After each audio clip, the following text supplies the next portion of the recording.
Naveen Kumar, sir. I am right now in Bengaluru. Vietnam போயிட்டு வரக்குள்ள என் கூட குறைஞ்சது ஒரு 10 பேர் இருந்தாங்க. அந்த 10 பேர்ல டோட்டல் 10 பேர். ஒன்று நான் 9 பேர் கூட இன்னைக்கு வரைக்கும் குளிர் காய்ச்சல் உடம்பு வலி என்ன செய்யணும் தெரியும் முடிச்சுட்டு இருக்கிறாங்க. அவங்களுக்கெல்லாம் அட்வைஸ் பண்ணேன், எலக்சர் மிக்ஸ் எடுத்துக்கங்க சார், எந்த நாட்டுக்கு போன நம்ம யூஸ் பண்ணலாம், ஏர்போர்ட்ல விட மாட்டாங்க, அதை செய்ய மாட்டாங்க. நான் கொண்டு போனேன், எல்லாரும் முன்னாடியும் எடுத்துக்கிட்டேன். இங்க போனதுல இருந்து ரிட்டர்ன் வர்ற வரைக்கும் ஸ்ட்ராங்கா ஃபர்ஸ்ட் கிளாஸா இருக்கிறேன் நான். எந்த விதமே எனக்கு இல்லை.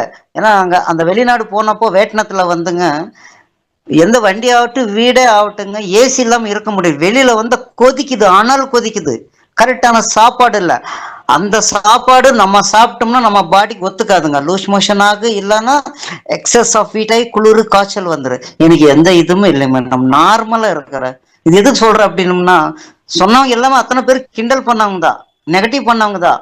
இன்னைக்கு எல்லாரும் கேட்டிருக்கிறாங்க அங்கிருந்து கிளம்பும் போதே, சார் என்ன உங்களுக்கு குளிர் அடிக்கலையா, டயர்டா இல்லையா, ஃபர்ஸ்ட் கிளாஸா வாக் பண்றீங்களா, ஃபர்ஸ்ட் கிளாஸ் இந்த ஃபுட் எல்லாம் உங்களுக்கு எப்படி செட் ஆகுதுன்னு கேட்டாங்க.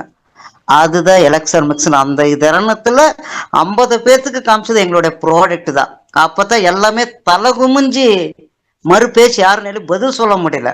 அத்தனை பேர்த்து கேட்டிருந்தாங்க, கேலி கிண்டல் பண்ணாங்க. என்னங்க எலக்சர் மிக்ஸ், என்னமோ பொடி கொடுக்குறீங்க, அதை பண்றீங்க இதை பண்றீங்க என்னென்னமோ சொன்னாங்க. அது எல்லாத்துக்கும் வீட்டினத்துல உட்கார வச்சு எல்லாத்துக்குமே பதில் கொடுத்தேன். ஏன்னா நம்ம ஆளுங்க வீட்டை போன சாப்பாடு செட் ஆகாது. நான் சாப்பிட்டு ஜீரணமாகி சந்தோஷமா நான் உண்மையில லைஃப் என்ஜாய் பண்ணேன். அதுக்கு காரணம் one and only elixir mix தான்.